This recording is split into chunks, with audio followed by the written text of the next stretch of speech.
হরে কৃষ্ণ কৃষ্ণ কৃষ্ণ হরে হরে, হরে রাম রাম রাম হরে হরে। হরে কৃষ্ণ কৃষ্ণ কৃষ্ণ হরে হরে, হরে রাম রাম রাম হরে হরে। হরে কৃষ্ণ। প্রত্যেক কৃষ্ণ অনুরাগী ভক্তবৃন্দকে জানাই সুস্বাগতম। জীবনের এই একটি ভুল আপনাকে সারা জীবন কাঁদাবে। যদি সারা জীবন কাঁদতে না চান, যদি সব সময় ভগবানের আশীর্বাদ লাভ করে এই জীবনে সুখে থাকতে চান, শান্তিতে থাকতে চান, তাহলে আজই এই ভুল থেকে নিজেকে সংযত রাখুন। সকল ভক্তমতী মায়েরা প্রত্যেকেই ভগবান শ্রীকৃষ্ণের এই অমৃত কথাগুলি মেনে চলুন এবং ভগবানের অমৃত কথা শোনার জন্য আমাদের চ্যানেল কৃষ্ণ কথাকে অবশ্যই সাবস্ক্রাইব করে দেবেন। শাস্ত্রে আছে, কাঁদালে কাঁদিতে হয়। যে যত মানুষকে কাঁদায় তাকে কিন্তু একদিন না একদিন কাঁদতেই হবে। এটি বিধাতার বিধান। বিধাতার বিধান কখনো পরিবর্তন হয় না।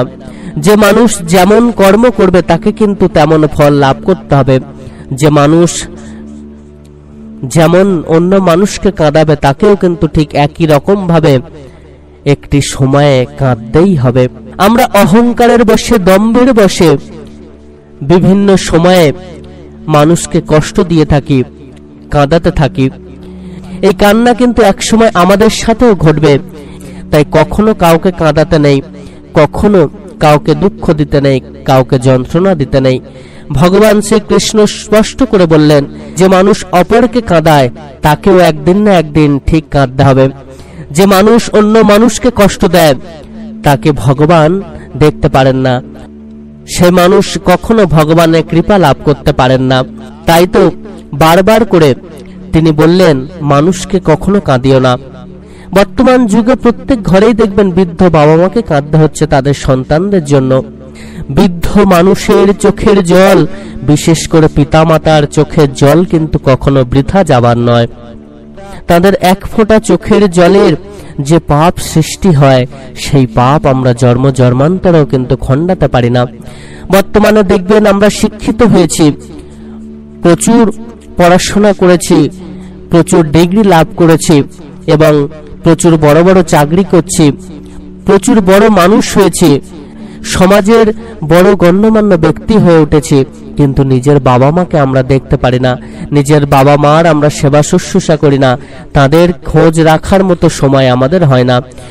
আমরা ভগবানকে হয়তো ভালোবাসি, ভগবানের কথা শুনে চলি, কিন্তু আমাদের যিনি পরম গুরু সেই পিতামাতাকে আমরা দেখতে পারি না, তাদের সেবা শুশ্রূষা আমরা করি না। দুবেলা দুমুঠো খাবার জন্য তাদেরকে কথা শোনাই। এরকম প্রচুর বাড়ি আছে যে বাড়িতে বৃদ্ধ বাবা মা অবহেলিত, অপমানিত। তারা তাদের শেষ জীবনটা কাঁদতে কাঁদতে কাটিয়ে দেন। তো আমরা একটা কথা ভাবি না যে আমাদের বৃদ্ধ বাবা মা আজকে বৃদ্ধ হয়েছে বলে তারা আজকে চোখের জল ফেলছেন। তো আমরা যখন বৃদ্ধ হব তখন আমাদের দুর্দশা কেমন হবে? আমাদের সন্তান আমাদের দেখবে তো? তখন আমাদের সাথে ঠিক এই রকমটা হবে না তো? আমরা যেমন আমাদের বাবা মায়ের সাথে করছি, আমাদের সন্তানরা আমাদের সাথে করবে না তো? এই জিনিসটা কিন্তু ভাবার সময় এসেছে। দেখবেন বংশ পরম্পরায় চলে আসছে। আজকে আপনি আপনার বাবা মাকে বৃদ্ধাশ্রমে রেখে এলেন, আপনার যখন বয়স হলো তখন আপনার সন্তানও আপনাকে বৃদ্ধাশ্রমে রেখে এলো।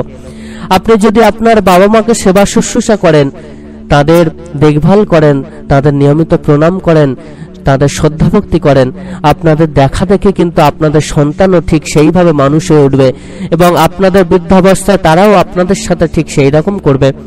বর্তমান যুগে প্রত্যেকটি মানুষ নিউক্লিয়ার ফ্যামিলি পছন্দ করছেন, কিন্তু নিউক্লিয়ার ফ্যামিলি পছন্দ করতে গিয়ে নিজের বাবা মাকেই আমরা দূরে ঠেলে দিচ্ছি। তাদের রাখার মতো আমাদের ফ্ল্যাটে জায়গা হচ্ছে না এবং আমাদের সন্তানদেরকে সেই শিক্ষাই দিচ্ছি যে বৃদ্ধ বয়সে বাবা মাকে ছুঁড়ে ফেলতে হবে, বৃদ্ধ বয়সে বাবা মাকে অবহেলিত, লাঞ্ছিত, অপমানিত করতে হবে, তাদের শ্রদ্ধা ভক্তি করার কোনো দরকার নাই, তাদেরকে বৃদ্ধাশ্রমে তুলে দিয়ে আসতে হবে। এই শিক্ষাই তো আমরা দিচ্ছি। আমরা শিক্ষিত হয়েছি, কি শিক্ষায় শিক্ষিত হয়েছি আমরা, যে আমাদের সন্তানদের এমন শিক্ষা আমরা দিচ্ছি, তারা বড়দের শ্রদ্ধা ভক্তি করেন না, গুরুজনদের মানেন না, গুরুজনদের প্রণাম করেন না। এ কেমন শিক্ষা? বৃদ্ধ বয়সে কিন্তু আপনারও চোখের জল ফেলতে হবে, তার জন্য প্রস্তুত থাকুন। যদি আপনার বাবা মা আপনার জন্য চোখের জল ফেলেন, তাহলে আপনাকেও বৃদ্ধাবস্থায় চোখের জল ফেলতেই হবে। ভগবানের নিয়ম, কেউ এর থেকে পার পাবেন না। তাই ভগবান সবসময় বললেন, যদি নিজের সুখ দেখতে চাও, শান্তি দেখতে চাও, নিজের শেষ জীবনটা ভালোভাবে কাটাতে চাও, তাহলে যতটা তুমি চাও ততটা তোমার বাবা মায়ের সাথে করে থাকো। শেষ জীবনে তুমি যেমনটা পেতে চাও তেমনটাই তোমার বাবা মায়ের সাথে করে থাকো, ঠিক তেমনটাই কিন্তু তুমি পাবে। ভগবান সবসময় প্রত্যেকের জন্য সমান বিচার করে গেছেন, কেউ তার বিচার থেকে পার পাবেন না। কেউ ভালো কাজ করলে তিনি তার ভালো ফল প্রদান করেন, কেউ খারাপ কাজ করলে সে কখনো ভগবানের ক্রূর দৃষ্টি থেকে ছাড় পান না। যে মানুষ অন্যকে কাঁদাবে তাকে কাঁদতেই হবে, এই হলো ভগবানের বিধান। সন্তানদের এমন শিক্ষা দিন যাতে তারা বড় হয়ে গুরুজনদের প্রণাম করেন, গুরুজনদের শ্রদ্ধা ভক্তি করেন এবং তাদের দেখভাল করেন। এমনটা যেন না হয় যে আপনি আপনার মুখের রক্ত তুলে তাদেরকে মানুষ করলেন, আর শেষ জীবনে তারা আপনাকে বৃদ্ধাশ্রমে রেখে এলো, তারা আপনাকে দুমুঠো অন্নের জন্য কুকথা শোনাতে লাগলো। এই দিনটা যেন আপনাদের দেখতে না হয়। এর থেকে বড় নরক যন্ত্রণা কিন্তু আপনারা আর কিছু হবে না। তাই যদি সারা জীবন সুখে থাকতে চান, যদি স্বর্গে বাস করতে চান, তাহলে সন্তানকে আগে প্রকৃত শিক্ষা দিন এবং আপনার পিতামাতাকেও সঠিক যত্ন করুন, শ্রদ্ধা করুন, ভক্তি করুন। তবেই কিন্তু আপনার সংসার স্বর্গসম হয়ে উঠবে এবং আপনি চিরজীবন স্বর্গে বাস করবেন। সকল ভক্ত ভক্তিমতী মায়েরা প্রত্যেকে খুব ভালো থাকবেন, সুস্থ থাকবেন, সুন্দর থাকবেন।